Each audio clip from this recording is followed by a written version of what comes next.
Fala, grande nação rubro-negra e amigos do canal, sejam todos muito bem-vindos. CAS anula processo e Gabigol do Flamengo volta a ficar suspenso. Uma bomba, né? Faz poucos minutos que saiu essa notícia, vou passar para vocês todas as informações aí sobre esse assunto. E o Zenit da Gelo aí travou a negociação entre Flamengo e Claudinho aí, galera. Parece que não vem mais, viu? E outra informação também, Flamengo nomeia ex-presidente do BNDES aí para cargo de vice de finanças, galera.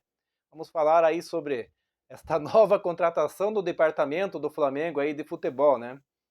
Então o julgamento é cancelado por falta de representante da União Federal e precisará ser reiniciado, galera. Então o caso aí Gabigol ganhou mais um capítulo nesta terça-feira. A Corte Arbitral do Esporte, o CAS, anulou o processo do atacante por falha na intimação à União Federal, fazendo com que o julgamento precise ser reiniciado. E com isso, o efeito suspensivo obtido anteriormente está anulado.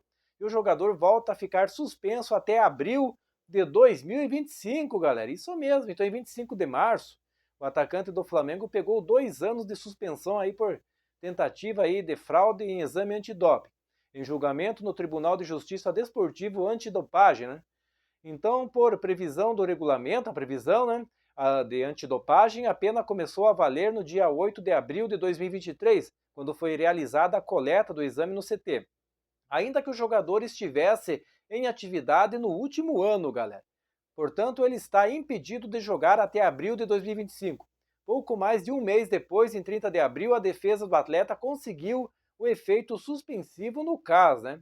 Então, o julgamento presencial do jogador aí na Suíça foi adiado em junho por um pedido da União Federal, que é parte do processo e alegou que não foi devidamente notificada e por isso não indicou um árbitro para o julgamento. E o órgão federal solicitou o adiamento do julgamento e o caso acatou. Agora, para dar continuidade ao caso, o caso anulou o processo como um todo e, consequentemente, Gabigol perdeu o efeito suspensivo. Para voltar a ter condição de jogo, a defesa do atacante entrará com um novo pedido e, na sequência, ocorrerá um novo julgamento aí, galera. Então, é tudo um processo aí, né? Então, o julgamento, no caso aí, funciona da seguinte forma: três árbitros participam do julgamento da peça. Um indicado pela defesa de Gabigol, outro indicado pela ABCD, Autoridade Brasileira de Controle de Dopagem, órgão da União Federal, e o outro pelo CAS, que é considerado o presidente da mesa, né? Então, entendendo o caso, né, então o impasse, porém, começa ainda no julgamento do efeito suspensivo, né? Todo o processo no caso aí gera um custo judicial que deve ser dividido entre as partes. Na ocasião aí, né, autoridades da antidopagem não pagou a sua parte dos custos judiciais e perdeu o prazo para indicação do árbitro, né? Então o órgão alega que não recebeu intimação, né? Daí a defesa de Gabigol foi notificada e pagou o valor que restava para dar continuidade ao processo. O caso indicou um árbitro para compor a mesa. Ficou definido da seguinte forma: dois ingleses e um suíço. O trio concedeu por unanimidade o efeito suspensivo para o atacante voltar a atuar nos gramados. Então, no julgamento do mérito, que estava marcado para a primeira semana de junho, seguiria a mesma dinâmica. Os mesmos três árbitros participariam das audiências e tomariam a decisão. Mas a ABCD, junto à União, solicitou o adiamento, dizendo que um dos árbitros não foi indiciado pela acusação. A tendência é que seja formado aí um novo trio de árbitros para o novo julgamento.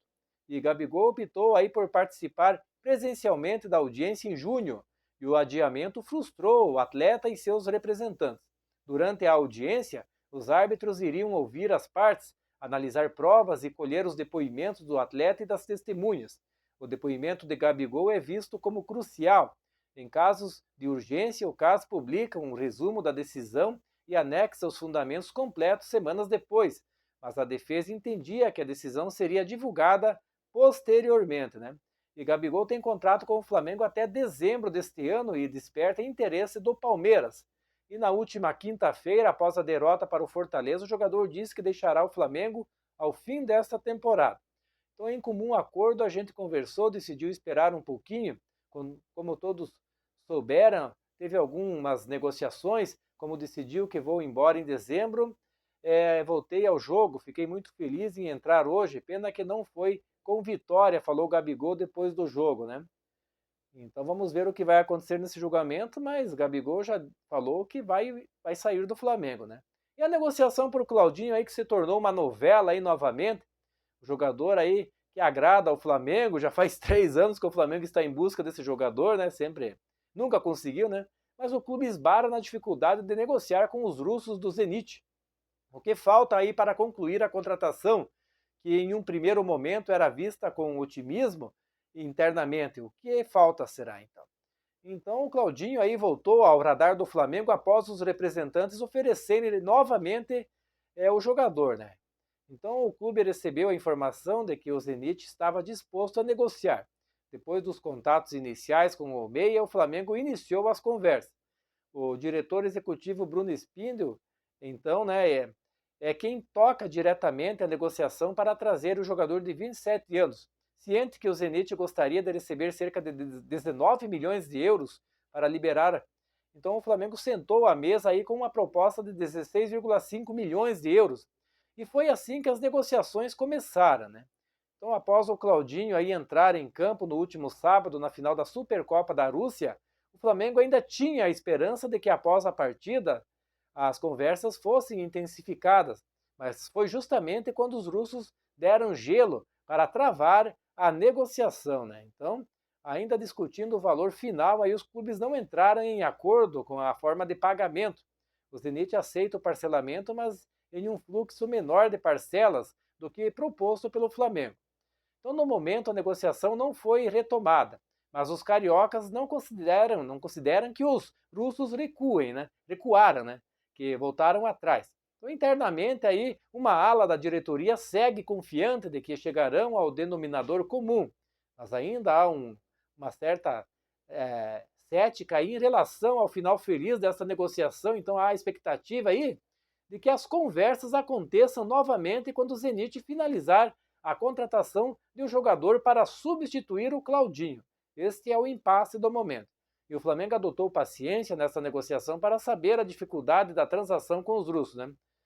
Mas, além disso, aí, há uma cautela aí para aumentar os valores para o Claudinho, porque o clube ainda tem a esperança de inviabilizar a negociação com Lucas Paquetá. E, além disso, o rubro-negro se prepara para o alto investimento na compra do terreno para o estádio, em leilão marcado para o dia 31, né? Só aí são 140 milhões aí, quase, né? Então, é um valor muito alto e que o Flamengo vai ter que desembolsar à vista, né, galera? Vai ser no cash mesmo, né? Falando aí, né, em meio às saídas de dirigentes aí do Flamengo, uns indo para o Corinthians, né, e tal, né? Sobre as movimentações políticas aí, que este ano tem eleição no Flamengo, né? E vai ser em dezembro a eleição. E o presidente Rodolfo Landim indicou o economista Demian Fioca para o cargo de vice-presidente de finanças, deixado por Rodrigo Tostes no início do mês. E a expectativa inicial era que Landim acumulasse a função aí, né? Mas ele não quis, né? Então o Fioca é formado em economia pela Universidade de São Paulo e foi presidente do BNDES entre 2006 e 2007. E além disso trabalhou como chefe da divisão do Conselho Econômico do Ministério do Planejamento do país, chefe do HSBC do Brasil, executivo da gestão da Vale e presidente do Banco Nossa Caixa. Ele aceitou o convite nesta terça-feira aí e já deu início aos trabalhos aí, né? Então, até o momento, saíram da gestão 7 pessoas. Maurício Gomes de Matos, que é vice-presidente aí de embaixadas e consulados, Rodrigo Tossi, que é vice-presidente de finanças, Marcelo Conte, vice-presidente de gabinete, PC Pereira, né, que é vice-presidente da secretaria, Adalberto Ribeiro, vice-presidente de relações externas, Arthur Rocha, vice-presidente de patrimônio, e Ricardo Campelo, vice-presidente de responsabilidade social, né? Mas é isso aí, nação rubro-negra. Quero agradecer a todos aí pela presença aqui no canal. Em breve voltarei com mais informações do Mengão. Se liga aí, um forte abraço a todos e até lá.